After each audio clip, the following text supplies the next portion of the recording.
مرکزی رؤیت ہلال کمیٹی کے جو چیئرمین ہیں انتہائی قابل احترام، ان کا نیوز چینلز پہ بیان آ رہا ہے کہ کوشش ہوگی کہ پورے ملک میں ایک ہی دن عید ہو۔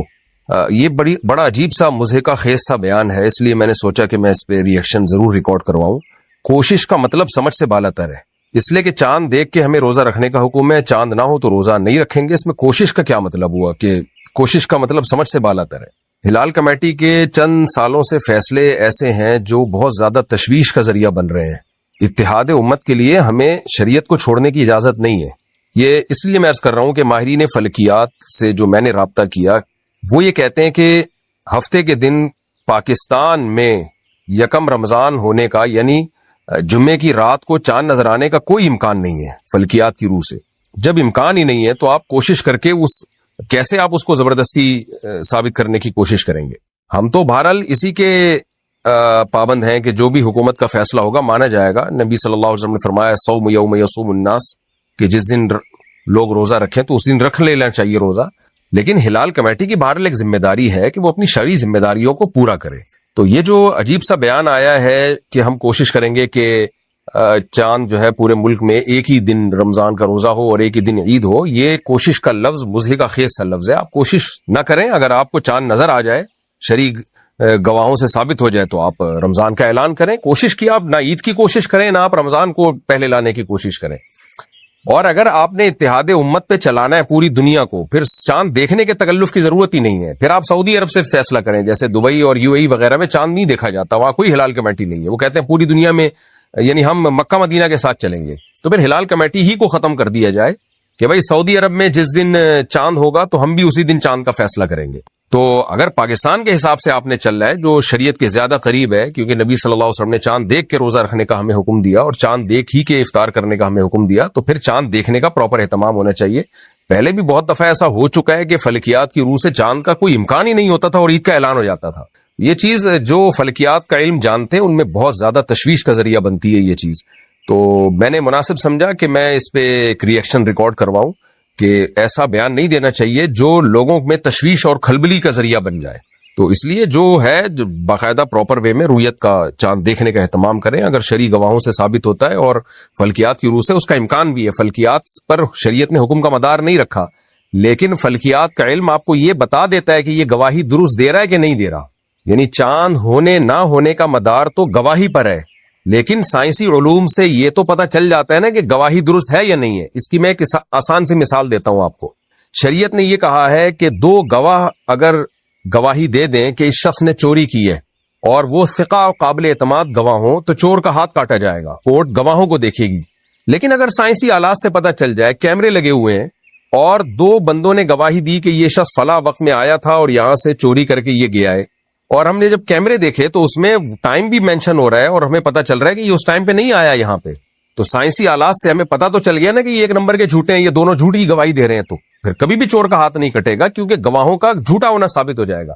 اسی طرح یاد رکھیں کہ 50 آدمی بھی مل کے گواہی دیتے ہیں نا ہم نے چاند دیکھا ہے، لیکن کیلکولیشن یہ بتا رہی ہے کہ چاند تھا ہی نہیں، ہو ہی نہیں سکتا تھا، انسانی آنکھ اس کو دیکھنا یعنی اتنا باریک تھا کہ انسانی آنکھ سے دیکھنا ممکن ہی نہیں ہے۔ ان سائنسی آلات سے ہمیں فوراً یقین ہو جائے گا کہ یہ جھوٹی گواہی ہے۔ تو شریعت نے حکم کا مدار گواہوں پر رکھا ہے، لیکن سائنسی آلات ایجاد اسی لیے ہوتے ہیں تاکہ اس گواہی کو پرکھا جا سکے کہ گواہی ٹھیک بھی دے رہا ہے کہ غلط دے رہا ہے۔ اس کی اور آسان مثال میں آپ کو دیتا ہوں۔ نبی صلی اللہ علیہ وسلم کے دور میں سورج دیکھ کے روزہ افطار کیا جاتا تھا۔ آپ صلی اللہ علیہ وسلم پہاڑ پہ کسی کو بھیجتے اور فرماتے کہ آپ دیکھو کہ سورج غروب ہو گیا، تو اگر وہ بتاتا کہ سورج غروب ہو گیا، گواہی دیتا، تو آپ افطار کر لیتے۔ شریعت نے بھی ایسا ہی حکم دیا، ہمیشہ سے ایسا ہی چلتا آ رہا ہے کہ بھئی آپ سورج دیکھیں، غروب ہو گیا تو آپ روزہ افطار کر لیں۔ لیکن اب جب سائنسی آلات نے ترقی کی ہے اور کیلکولیشن سے ہمیں پتہ چل گیا کہ فار ایگزامپل کہ سورج غروب ہونے کا ٹائم 6:30 ہے شام کو، 25 آدمی 6:15 بجے آ کے گواہی دے رہے ہیں کہ ہم نے اپنی آنکھوں سے دیکھا کہ سورج غروب ہو گیا، تو بھائی سائنس کی جو کیلکولیشن ہے، جو پوری دنیا اس پر متفق ہے، 2-4 آدمی نہیں۔ آپ امریکہ میں کسی سائنٹسٹ سے پوچھیں گے، وہ بھی کہے گا کہ کراچی میں سورج غروب ہونے کا ٹائم 6:30 ہے، اس سے پہلے نہیں غروب ہو سکتا۔ جاپان کے سائنسدانوں سے پوچھیں گے، وہ بھی کیلکولیشن کر کے بتائیں گے کہ کراچی میں سورج غروب ہونے کا ٹائم 6:30 ہے۔ تو ان سائنسی آلات سے اور سائنسی کیلکولیشن سے ہمیں صاف پتہ چل گیا کہ جن 50 آدمیوں نے گواہی دی تھی کہ 6:15 بجے سورج غروب ہوا، وہ جھوٹ بول رہے تھے، ان کو دھوکا ہوا تھا۔ تو حکم کا مدار یعنی روزہ ہے یا عید ہے، اس کا مدار گواہوں پر ہی ہے. میں اس شریعت کے حکم کو چینج نہیں کر رہا، لیکن فلکیات کا علم یہ ہمیں بتا دیتا ہے کہ یہ گواہ سچ بول رہے ہیں یا جھوٹ بول رہے ہیں، تو اس علم سے فائدہ اٹھایا جائے گا. تو ماہرین فلکیات کہتے ہیں کہ پاکستان میں ہفتے کے دن یکم رمضان ہونے کا کوئی امکان نہیں ہے. تو اس لیے تھوڑا اس طرح کا بیان نہ دیں جو تشویش کا ذریعہ بنتا ہے. ہمارے لیے قابل احترام ہے، کسی کی ذات پہ طنز مقصد نہیں ہے.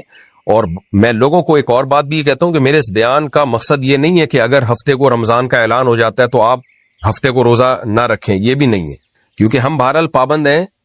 جو بھی حکومت کا فیصلہ ہوتا ہے یا ہلال کمیٹی کا فیصلہ ہوتا ہے، جہاں شریعت نے کہیں بھی اختلاف کا خطرہ ہو تو پھر حکومت کو اتھارٹی دی ہوتی ہے کہ وہ جو فیصلہ کرے گی وہ سب پہ نافذ ہو جائے گا. تو اس لیے جو ہلال کمیٹی فیصلہ کرتی ہے میں بھی مانوں گا اس کو، آپ بھی مانیں، لیکن ہلال کمیٹی کو چاہیے کہ اپنے فیصلوں کے طریقوں پر نظر ثانی کرے اور جو جس مقصد کے لیے کمیٹی بنائی گئی ہے پراپر گواہیاں لے، وہ گواہیاں. اور پھر فلکیات کے ماہرین بھی آپ کی جو ہلال کمیٹی میں موجود ہیں ان سے بھی مشورے لے کے کہ بھئی یہ گواہی کا درست ہونا بنتا بھی ہے کہ نہیں بنتا. کیونکہ بہت زیادہ کئی سالوں سے یہ تشویش ہو رہی ہے، ہلال کمیٹی کے کچھ فیصلے ایسے ہیں جو بالکل سمجھ سے بالا تر ہیں. بہت دفعہ ایسا ہوا کہ ماہرین فلکیات نے کہا کہ رمضان اس دفعہ 30 روزے مکمل ہوں گے، اور کراچی یونیورسٹی کے جو ماہر فلکیات ہیں وہ بھی، اور جو علماء میں فلکیات کے ماہرین ہیں انہوں نے بھی، دنیا بھر کے ماہرین فلکیات نے کہا کہ 30 روزے مکمل ہوں گے، لیکن 29 کے بعد اعلان ہو گیا کل عید ہے. بہرحال ہم سب نے عید منائی، اس میں آپ کو شک میں ڈالنا مقصد نہیں ہے، لیکن یہ کہ یہ فیصلے بہرحال تشویش کا ذریعہ بنتے ہیں. اور اگر آپ نے اتحاد سے لوگوں کو لے کے چلنا ہے تو پھر بھائی کمیٹی ختم کریں. آپ پھر کہیں بھائی جو سعودی عرب کا جو فیصلہ ہوگا اب ساری دنیا اسی فیصلوں کو مانے گی، اگرچہ ہمیں شرعی لحاظ سے اس پہ تحفظات ہیں، یعنی ہم شرعی لحاظ سے اس کو ٹھیک نہیں سمجھتے، لیکن جس مسئلے میں اختلاف ہو اگر حکومت فیصلہ کر دے، ایسے انتظامی چیزوں میں، ہر مسئلے میں نہیں، ایسے انتظامی معاملات میں حکومت کا فیصلہ پھر سب پہ نافذ ہو جاتا ہے. تو اگر آپ نے اتحاد ہی سے چلانا ہے کہ پوری دنیا کے ساتھ ہی ہم نے چلنا ہے یا سعودی عرب کے ساتھ ہم نے چلنا ہے، تو پھر آپ کمیٹی ختم کریں، اس تکلف کی ہمیں ضرورت نہیں ہے. پھر آپ سیدھا سعودی عرب کے ساتھ آپ کہہ دیں بھائی گورنمنٹ بنا دے بھائی ہلال کمیٹی کو ختم کیا جا رہا ہے، اور مکہ مدینہ میں جس دن روزہ ہوگا اس دن ہمارے یہاں بھی روزہ ہوگا، جس دن عید ہوگی اس دن ہمارے یہاں بھی عید ہوگی. اور اگر ہلال کمیٹی کا نظام لے کے چلانا ہے جو کہ ہماری نظر میں زیادہ شریعت کے زیادہ قریب ہے، تو پھر اس کو پراپر وے میں شہادتیں لینی ہے، اس کو اتحاد امت کی خاطر یا پورے ملک میں ایک ہی روزے کی خاطر اس شرعی حکم کو چینج نہیں کرنا ہے ہم نے. تو اس آپ باقاعدہ گواہیاں لیں اور فلکیات کے ماہرین سے آپ مدد بھی لیں، تو اس کے بعد آپ فیصلہ کریں، چاہے پورے ملک میں ایک روزہ ہو یا 2 روزے ہوں، الگ الگ دن روزے ہوں، اس سے کوئی فرق نہیں پڑتا. جو اس فیصلے کے خلاف چلیں گے وہ گناہگار ہوں گے. تو اتحاد کے لیے وہ کام نہ کیا جائے جو تشویش کا ذریعہ بنے. جزاکم اللہ احسن الجزا.